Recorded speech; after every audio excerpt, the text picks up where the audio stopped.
Irán, 1979. Empieza la peor crisis con rehenes de la historia estadounidense. Sin saberlo nadie por entonces, unos empleados de la embajada estadounidense escapan y se refugian en casa de unos diplomáticos canadienses donde pasan 85 días escondidos. Cuanto más tiempo pasáramos escondidos, más probabilidades habría de que nos encontraran.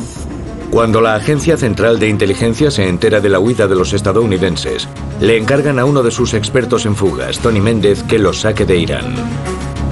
Méndez elabora un plan extraordinario: sacar a los diplomáticos de Irán a plena luz del día fingiendo ser cineastas de Hollywood. Fue un ejemplo perfecto de que la realidad supera a la ficción. La CIA lleva su pericia al límite para disfrazar y adiestrar a 6 estadounidenses comunes en el arte de la fuga. Esta es la verdadera historia de lo que después sería un film exitoso premiado con el Oscar. Pero lo que no figura en la versión de Hollywood son los increíbles detalles de una operación que la CIA mantuvo oculta en archivos secretos hasta ahora. Es la historia secreta de cómo engañó la CIA a todo el mundo.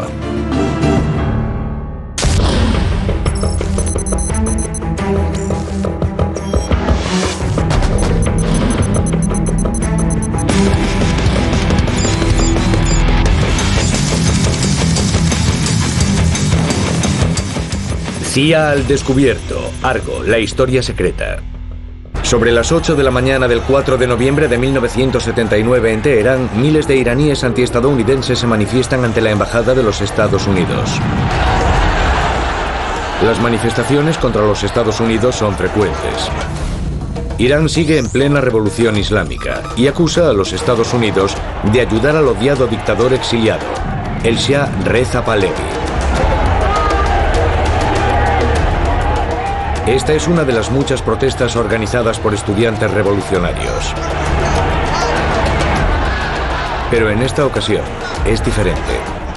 Unos cuantos tenían armas improvisadas, como cadenas de bicicleta o bates de béisbol, pero algunos tenían pistolas. Era una multitud que gritaba: ¡abajo los Estados Unidos! ¡Muerte a Carter! Dentro de la embajada, el personal puede ver la manifestación desde las ventanas de las oficinas. Poco después de las 9 de la mañana, cortan las cadenas de la verja. Un pequeño grupo de militantes estudiantiles se dirige hacia el edificio principal de la embajada, la Cancillería. Rompieron la ventana y lograron entrar en el sótano. Los iraníes subieron a la segunda planta. Capturaron a algunos estadounidenses y dijeron: déjennos entrar o les haremos daño a estas personas. Al lado de la Cancillería hay otro edificio, el consulado. Consulado. Dentro hay más estadounidenses. Uno de ellos es Mark Lajek. Empezamos a oír un alboroto que venía de la sala de espera. Y la gente decía que los manifestantes habían entrado en el complejo. La esposa de Mark Lajek, Cora, está también en el consulado. Oímos pisadas en el tejado y pensamos que quizás estaban intentando entrar y buscar un acceso al edificio, así que nos asustamos. Todas las luces se apagaron. Supusimos que los manifestantes habían accedido a la zona de contadores y habrían cortado la electricidad. Alguien arrojó un ladrillo o una piedra contra una ventana. Un marine acudió corriendo y vio a un hombre trepando por una escalera.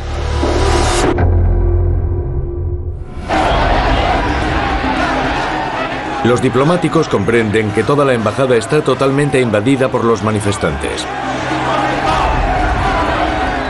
Al principio, uno de los marines que custodian el consulado les aconseja que permanezcan dentro del edificio. Oyen por la radio que unos militantes armados están intentando secuestrar al resto de los estadounidenses. Ahora saben que corren grave peligro. Deben huir rápidamente.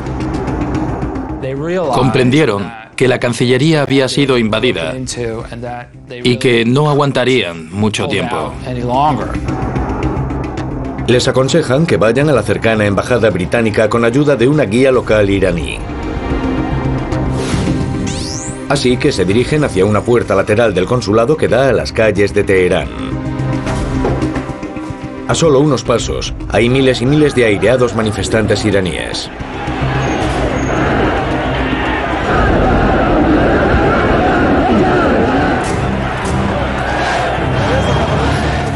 Entre los primeros en salir están Mark y Coral Ayek.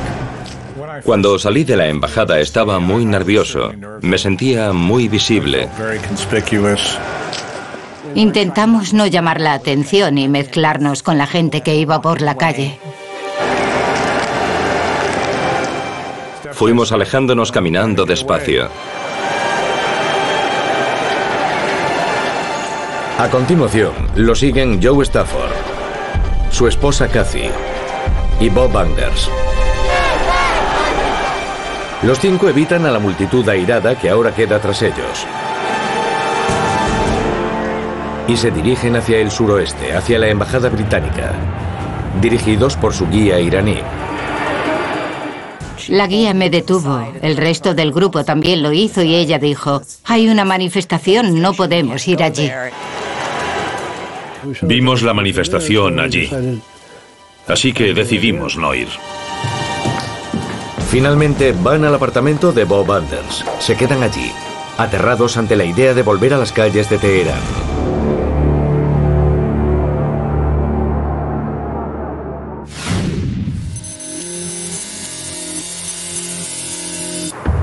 El 4 de noviembre en Washington, mientras tiene lugar la crisis de la embajada, todavía son las 2 de la madrugada del domingo.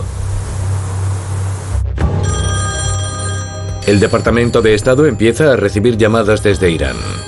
El presidente recibe la noticia al amanecer. Y también la Agencia Central de Inteligencia. Al recibir la información del asalto a la embajada, la CIA enseguida se preocupó por la seguridad de su gente. Cuando los Estados Unidos despiertan, los estudiantes revolucionarios proclaman su victoria. El primer día de la peor crisis internacional con rehenes ha comenzado. Los mostraron ante las cámaras. Fue una gran victoria para los estudiantes. Estaban sorprendidos de haber sido capaces de lograrlo. 66 estadounidenses son tomados como rehenes a punta de pistola.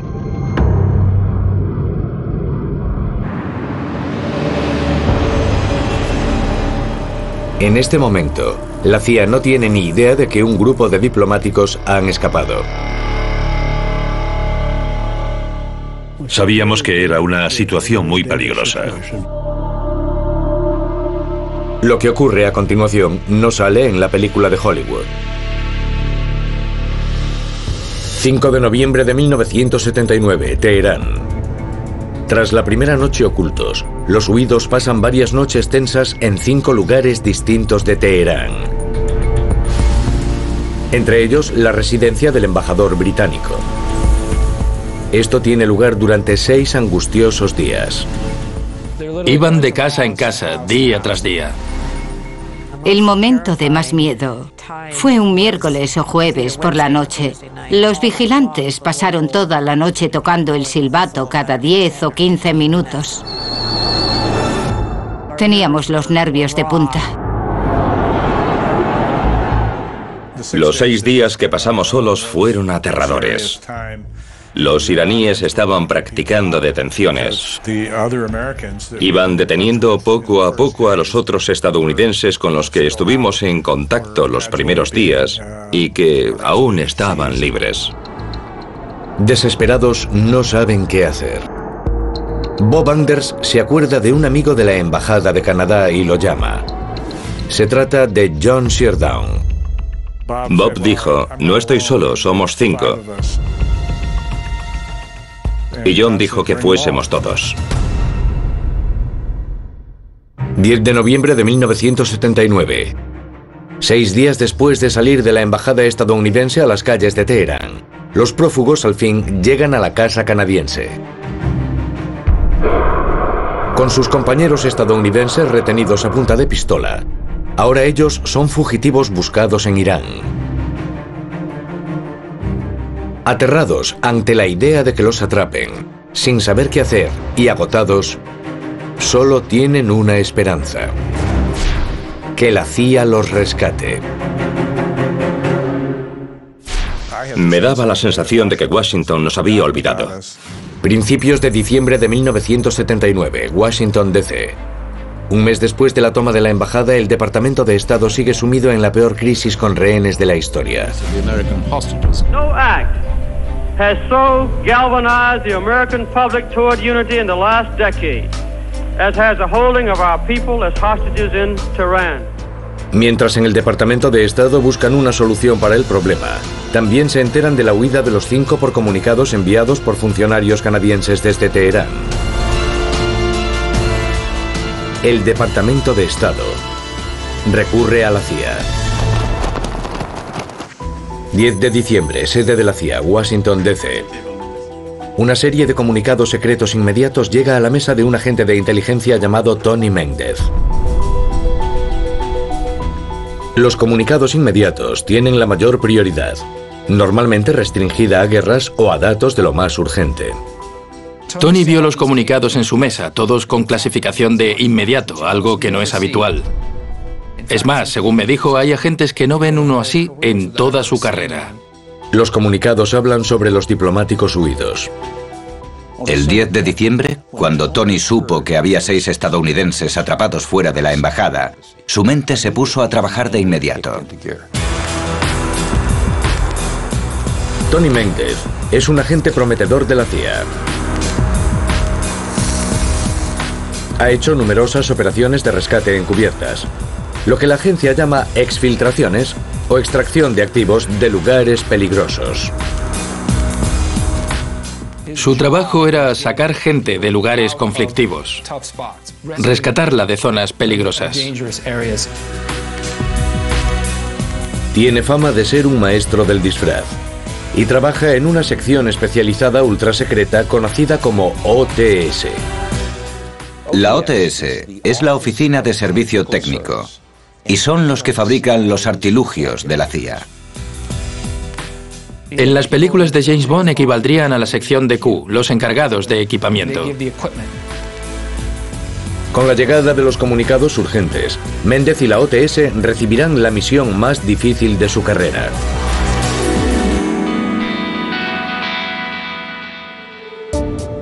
Mendez es convocado a una reunión en el Departamento de Estado. Discutieron sobre el mejor modo de ayudar a rescatar a esas personas. Tony enseguida les dijo que debían dejar que él y los expertos de la CIA se ocuparan del asunto. Y lo hicieron.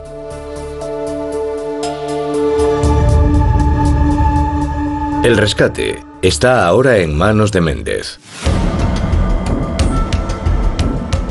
Junto con su equipo de especialistas de la OTS, se pone a trabajar en un plan para rescatar a los prófugos a plena luz del día. Su primer problema: las autoridades iraníes andan a la caza de todo estadounidense que intente salir del país. Los Estados Unidos eran el enemigo odiado. El segundo problema es que los diplomáticos no tienen preparación como espías. No tienen la pericia de los agentes adiestrados para asumir al momento una identidad ficticia. No sabían nada de ese mundo opaco en el que se realizan exfiltraciones. Por tanto, Mendez les busca un motivo plausible para estar en Irán. Uno que engañe a los iraníes y que cualquier estadounidense común de habla inglesa pueda fingir. La clave era que si hablaban inglés, ¿de qué otro país podían ser que Irán no odiase? La respuesta evidente es Canadá. Mendez intuye que Canadá es la mejor opción para los diplomáticos. Pero le preocupa que el gobierno canadiense no quiera saltarse sus leyes, emitiendo pasaportes falsos a ciudadanos de otro país. Por desgracia, Canadá tiene una ley que impide proporcionar un pasaporte a cualquiera. El ministro de Exteriores habló con el primer ministro y lograron soslayar al Parlamento para poder aprobar una excepción a la ley. Conseguidos los pasaportes canadienses, Méndez necesita una tapadera. Quería idear una tapadera tan inaudita y tan descabellada que nadie creyese que era falsa.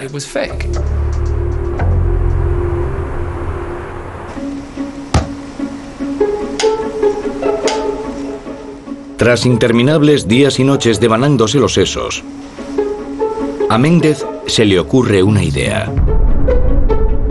Hacer pasar a los diplomáticos por canadienses que trabajan en un rodaje de Hollywood y estarían en Irán tras viajar allí en busca de escenarios para el rodaje. Pese a la revolución, el sector cultural del nuevo gobierno iraní sigue queriendo obtener divisas, y una de las opciones es la inversión cinematográfica. El plan era descabellado. Era poco probable que funcionara. Estaba lleno de pegas y podían salir mal miles de cosas. Uno de los problemas es que Méndez sabe poco de equipos de rodaje. Así que llama a un amigo de California, John Chambers, un maquillador galardonado con el Oscar, famoso por su trabajo en El planeta de los simios. Llamó a su amigo John Chambers para preguntarle si el plan sería factible y qué tipo de gente iría a buscar escenarios naturales. Después de que Chambers le enumerara los diversos especialistas que integrarían el equipo, Tony vio que era la mejor solución. Casa de los diplomáticos canadienses de Irán. En Irán, los prófugos siguen el desarrollo de la crisis de los rehenes en la embajada estadounidense. Teníamos un televisor viejo y vimos imágenes de los rehenes con los ojos vendados mientras los sacaban de allí. Estaban totalmente indefensos, a merced de aquella multitud que los zarandeaba y daba mucho miedo. A los diplomáticos se les ha unido otra persona más, Lee Schatz, otro estadounidense que trabajaba en la embajada, cuya fuga habían organizado los suecos. Los 6 son ahora conocidos como los huéspedes, tras una estancia con los canadienses que en Navidad pasa ya de 40 días. Cuanto más tiempo pasáramos escondidos, más probabilidades habría de que nos encontrasen. Día tras día, el peligro para los huéspedes aumenta. Es probable que tarde o temprano alguien los descubra y los delate a las autoridades. Hay que actuar contrarreloj. 15 de enero de 1979, Los Ángeles. A principios de enero, Méndez viaja a Los Ángeles durante 4 días para ejecutar la primera fase del elaborado plan hollywoodiense, visitando a su buen amigo John Chambers. Lleva consigo $10.000 aportados por la CIA en un compartimento secreto de su portafolios. Tony tuvo que ir a Los Ángeles para poner el plan en marcha. Fue a la casa de John Chambers y charlaron.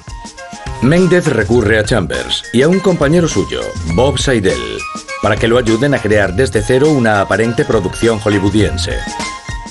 Bob se quedó atónito cuando llegó a casa de John Chambers. Se sentaron y un agente de la CIA les explicó que tenían que rescatar a unos estadounidenses que estaban atrapados en Teherán. No contaba con aquello. Los 3 trabajan rápido y enseguida dan con el guión de un film no rodado titulado El Señor de la Luz. Tony dijo, es lo que necesitamos porque puede ambientarse en Oriente Medio y lo titularemos Argo. Además vieron que tenía cierta connotación mitológica porque el barco de Jasón y los argonautas se llamaba Argo. Y a Tony le pareció perfecto. Resuelto el problema del guión, necesitan ahora una oficina en Hollywood. Estamos llegando a los estudios Sunset Gower, que antes eran los estudios Columbia, y fue ahí donde Tony, John Chambers y Bob Seidel ocuparon una oficina que antes había ocupado Michael Douglas para el síndrome de China. Estaba vacía, así que ahí instalaron su productora ficticia. Méndez bautiza a la productora como Estudio 6 por los 6 diplomáticos que debe rescatar. Chambers y Seidel acceden a dirigirla en nombre de la CIA.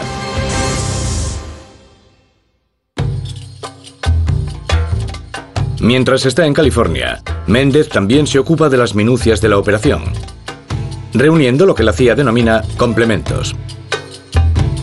El término hace referencia a los pequeños detalles que las autoridades podrían comprobar durante la fuga. Tony tendría que tenerlo todo en cuenta. Desde las etiquetas de la ropa hasta las cajas de cerillas que llegaron desde Ottawa. Cualquier detalle que se asociara con la industria del cine o con Canadá. Todo tenía que casar con la tapadera. Los preparativos para la exfiltración no terminan ahí. Cuando Méndez regresa a la sede de la OTS, convoca a su extenso equipo de especialistas técnicos de la CIA para trabajar en los detalles. Contaba con el apoyo de cientos de personas. Tenía expertos en disfraces, encargados de grafismo. Tenía validadores de documentos, expertos en falsificaciones y también en vestimenta, para saber cómo vestiría un equipo de rodaje canadiense. Enero de 1980, Teherán. Casa de los diplomáticos canadienses. Los huéspedes ya no llevan días escondidos, sino meses. La espera interminable ha empezado a inquietarlos. A estas alturas, cualquier pequeño incidente basta para provocar una gran alarma. Un día un helicóptero pasó volando bajo, muy bajo sobre la casa.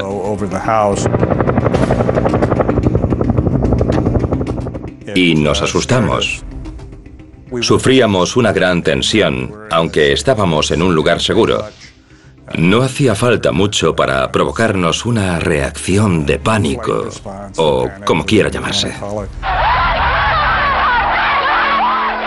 Miedo, paranoia y frustración. Todo ello empieza a hacer mella en el estado mental de los diplomáticos atrapados. Su preocupación está bien fundada. Dentro de la embajada estadounidense, los rehenes sufren malos tratos. Incluso los someten a aterradoras ejecuciones simuladas.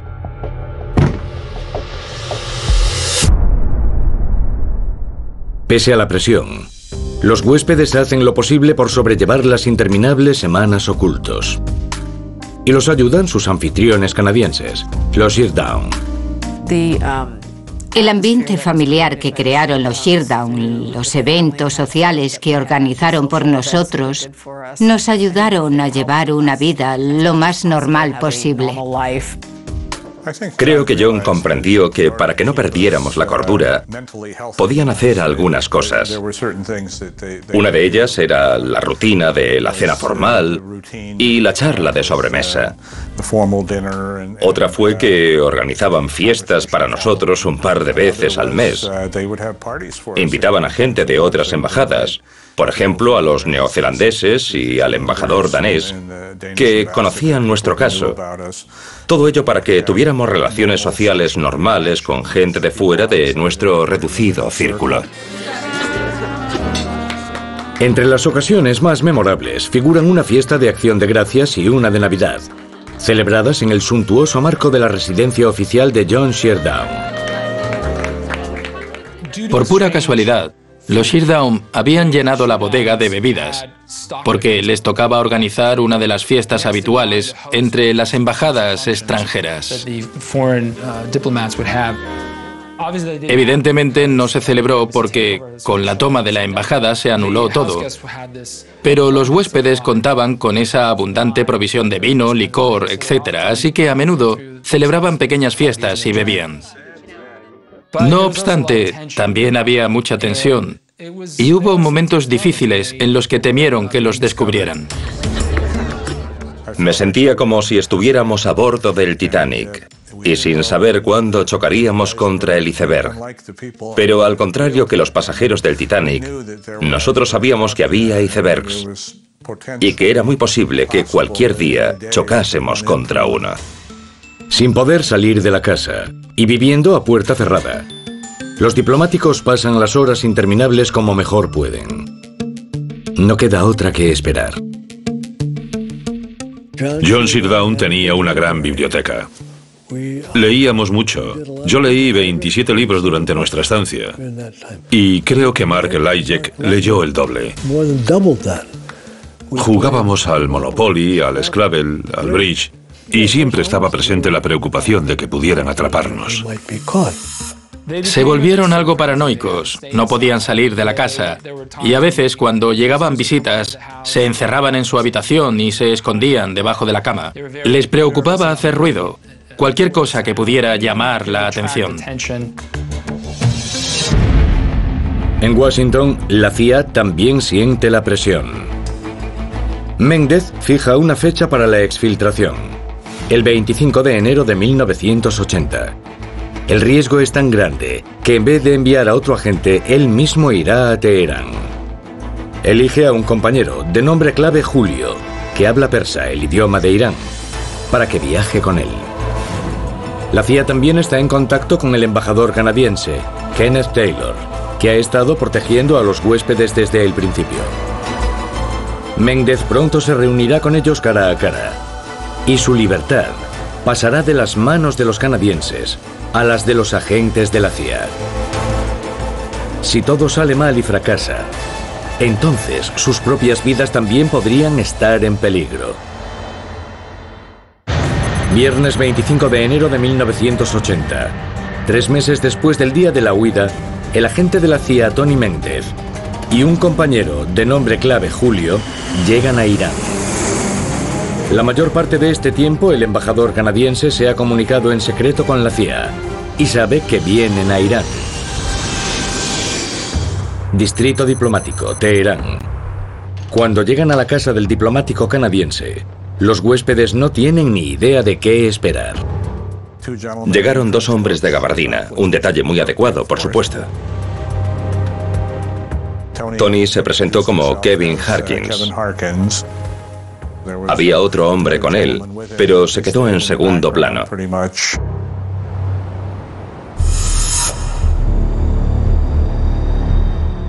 El hombre que se presenta como Kevin Harkins es en realidad Tony Méndez, y de inmediato evalúa el estado mental de los diplomáticos tras 80 días escondidos. Cuando Tony se unió al grupo, poco a poco y con discreción, empezó a analizarlos a todos para ver de quién tenía que preocuparse menos y con quién debía trabajar más. Méndez busca el eslabón débil, la persona que podría ceder al pánico durante la huida. Los huéspedes también lo evalúan a él. ¿Podrá sacarlos de allí aquel hombre? ¿Y cómo?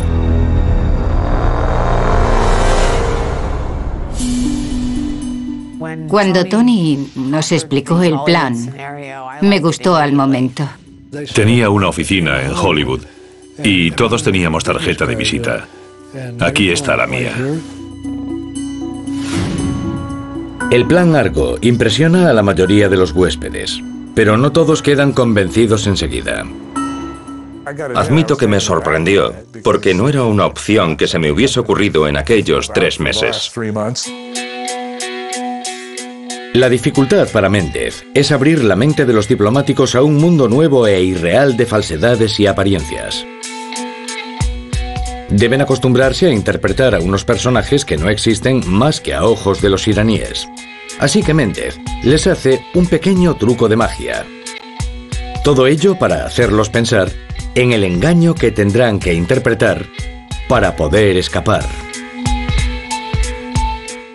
Nos hizo un truco de magia. Sostuvo 2 corchos entre los dedos como formando 2 Ds y los separó haciendo que pareciese que uno de los corchos hubiera atravesado al otro. Sé que solo era un truco, un juego de manos, pero me dejó asombrada y pensé, si él puede hacer eso y dice que tiene tanta experiencia, creo que podemos confiar en él. Creo que dijo que todo consiste en crear una ilusión. Hay que convencer de algo a alguien. Interpretas un papel, eres una persona diferente e intentas engañar a alguien. No es real, es una ilusión.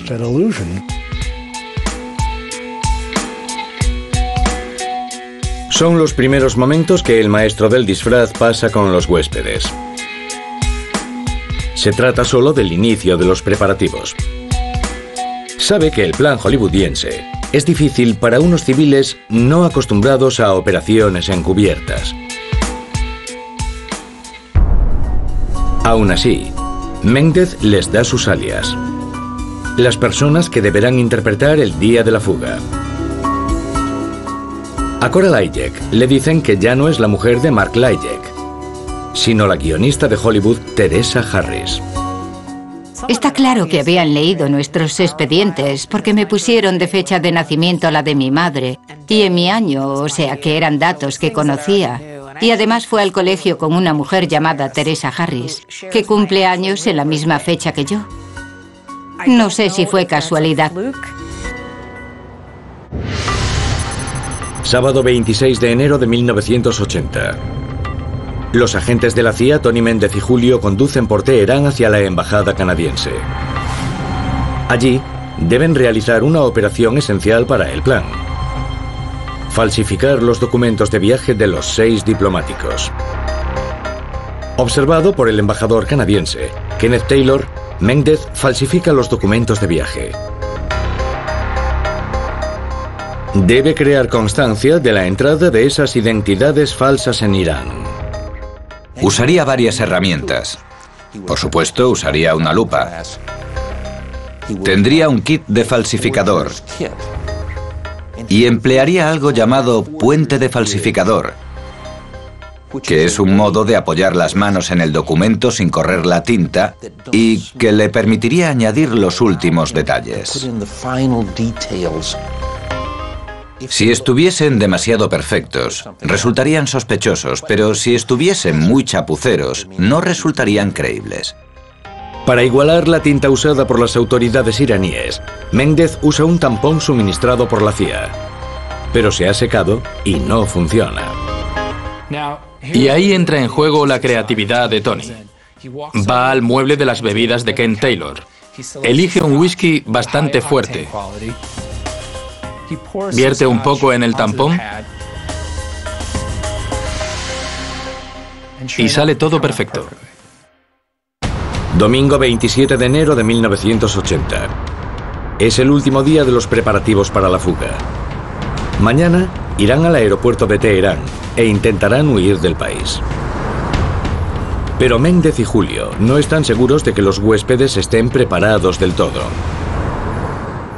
El domingo por la noche, Tony volvió a casa de los Sherdown y le sorprendió bastante lo que vio. Lo que ve es que los huéspedes se están probando la ropa, completamente metidos en los personajes que interpretarán. Deben transformarse de burócratas en cineastas de Hollywood modernos. Creo que el mejor fue Bob Anders. Decidió ir en plan exagerado y creo que se desabrochó la camisa hasta la mitad del pecho.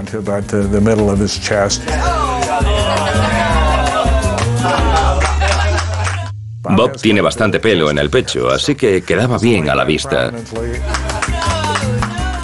Miré hacia la camisa y pensé, me quedaría bien una cadena con un medallón o algo.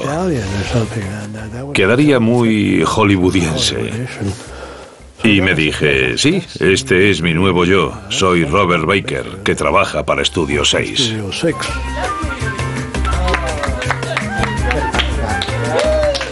Los huéspedes empiezan a disfrutar interpretando a sus extravagantes personajes hollywoodienses. Pero a Méndez le preocupa que no hayan captado del todo el gran riesgo que entraña la huida. Así que con ayuda de Roger Lucy, un compañero del embajador, decide someterlos a un simulacro de interrogatorio. Se lo tomó muy en serio. Llevaba botas militares, una guerrera de camuflaje y una vara. Y les gritaba. Roger hacía el papel de interrogador. y lo interpretaba con todas las de la ley. Nos amenazaba de forma terrible. No recuerdo exactamente lo que decía, pero algo como que te iban a encerrar y probablemente a ejecutarte. Y aquello nos hizo reflexionar y pensamos que debíamos tomárnoslo en serio, que aquello no era un juego.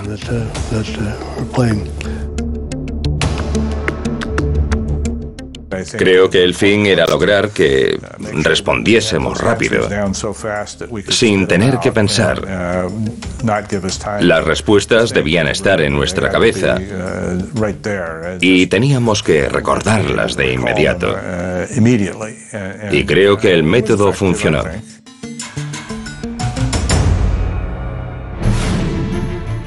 Tras solo 2 días de preparación, Méndez decide que ha llegado la hora de que los diplomáticos lo intenten.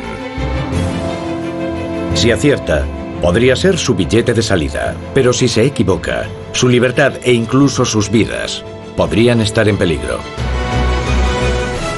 Lunes 28 de enero de 1980. El día de la gran prueba ha llegado.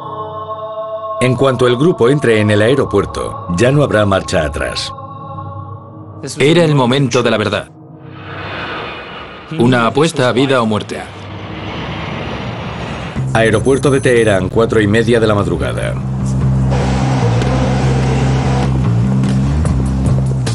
Al romper el alba, Méndez entra en el aeropuerto. Pronto lo seguirán los 6 diplomáticos.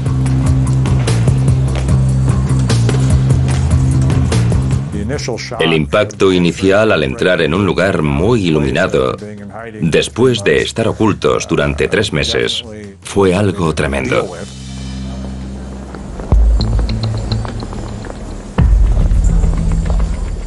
Tras facturar el equipaje, se enfrentan a la primera gran prueba, pasar el control de pasaportes.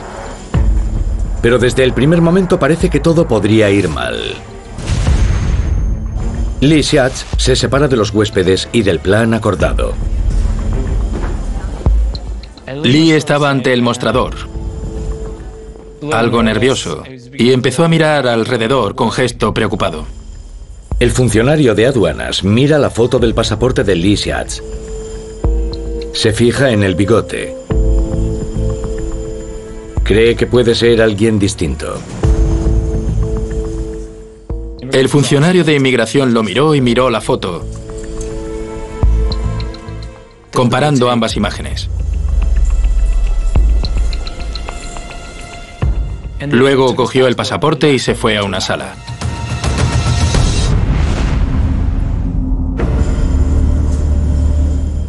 Méndez solo puede observar a distancia, esperando que Schatz no se derrumbe. El mayor temor de Tony era que cedieran al pánico, que se delataran, que confesaran, que se negaran a contestar a las preguntas y que el temor los paralizara. En ese momento, hasta una gotita de sudor que les corriera por la frente podría delatar que aquellos pasaportes no eran auténticos. Cuando el funcionario regresa, Schatz intenta explicarle que se ha recortado el bigote y que el de la foto es él. Le dijo al funcionario: me he recortado el bigote. Le selló el pasaporte y lo dejó pasar. Después de Lee Schatz, el resto de los huéspedes pasan por el control de pasaportes. Pero todavía no han terminado. Les espera la parte más arriesgada de la huida: presentar los impresos de salida en inmigración. Todo el plan dependía de si querrían cotejar los impresos de salida que llevaban con los de entrada.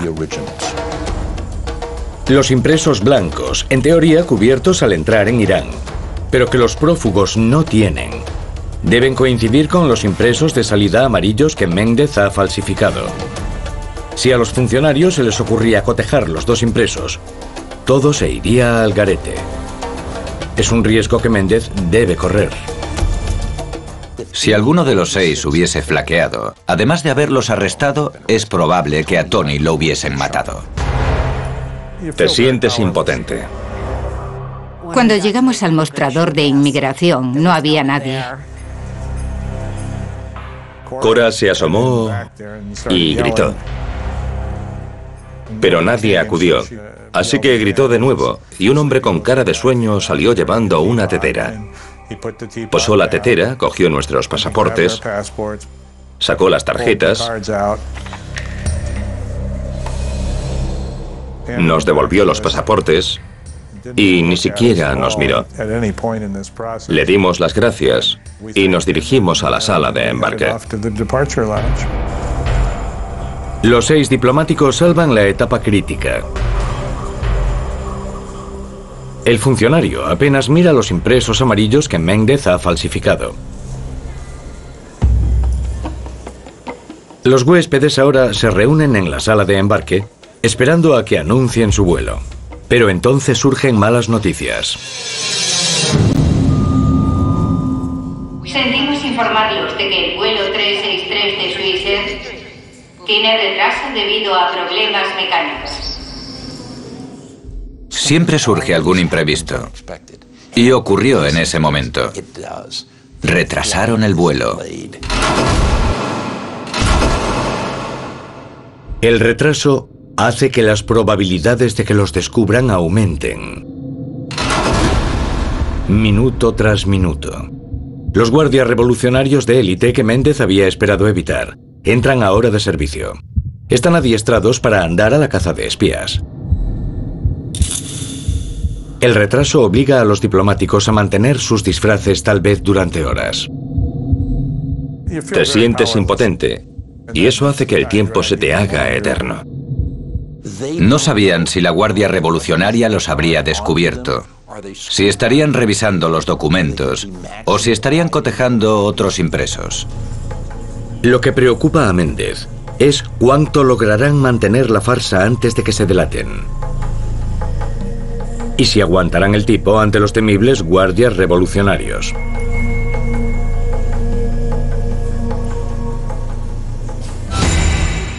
Cuanto más tiempo estuviéramos allí, más fácil sería que alguien nos reconociese.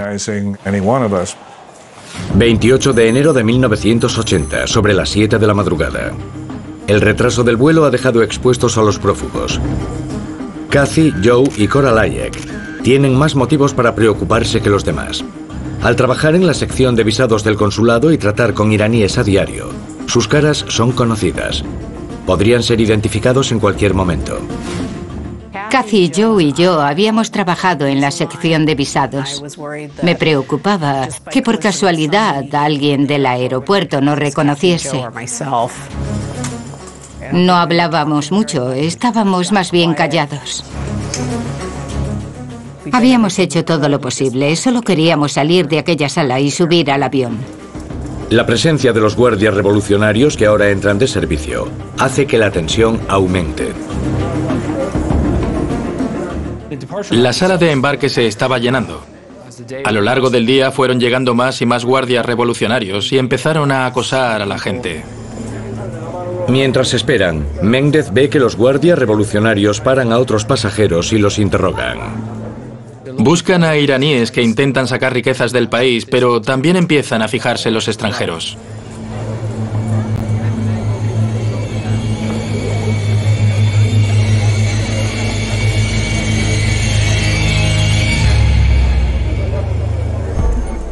Tras años de realizar exfiltraciones encubiertas, Méndez sabe que es en esos momentos de incertidumbre cuando los prófugos pueden ceder al pánico.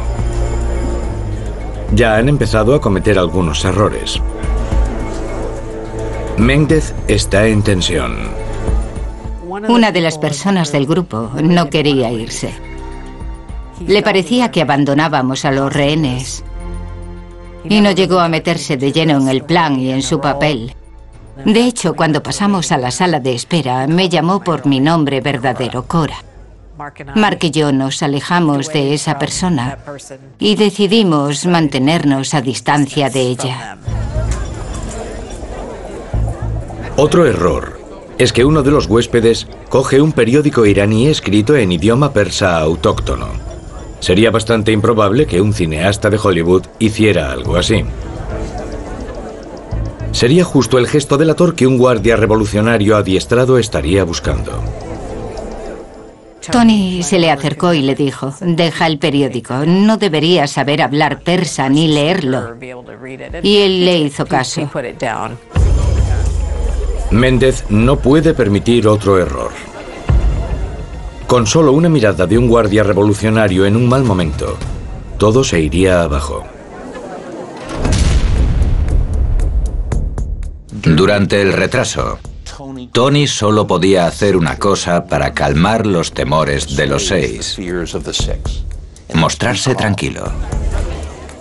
Esos últimos 30 minutos en la sala de espera se me hicieron eternos.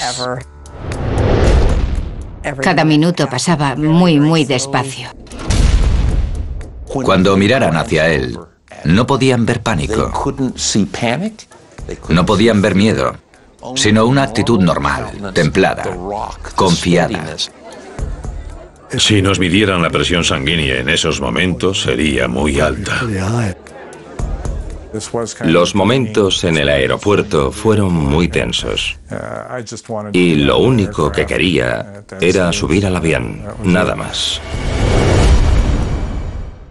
Finalmente, sobre las 8:30 de la mañana, hay un segundo anuncio.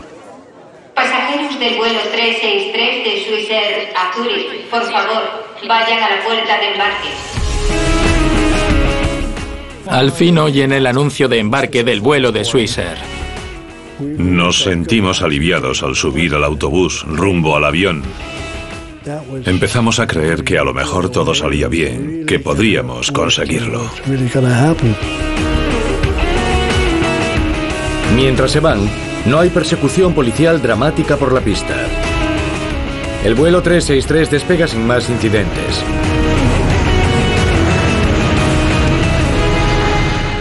Unas horas después, aterriza en Zúrich, Suiza. Quería darle las gracias y despedirme de Tony, pero cuando me volví se había ido. No tuvimos oportunidad de despedirnos de Tony y Julia. Se fueron, y supongo que para ellos fue una misión más, pero para nosotros fue una experiencia que nos marcó. Tony sabía que todos seguirían con sus vidas, pero también sabía que aquella era solo una de muchas operaciones, y su principal objetivo en ese momento era desaparecer discretamente. El plan Argo de huida se mantuvo en secreto durante 17 años. Al salir los expedientes a la luz, el mundo podrá conocer una de las operaciones de la CIA más extraordinarias. Es la historia secreta de cómo la CIA engañó a todo el mundo. Argo fue un ejemplo perfecto de que la realidad supera a la ficción. Cuesta creer que fuese verdad, y ahí residía la genialidad de la operación.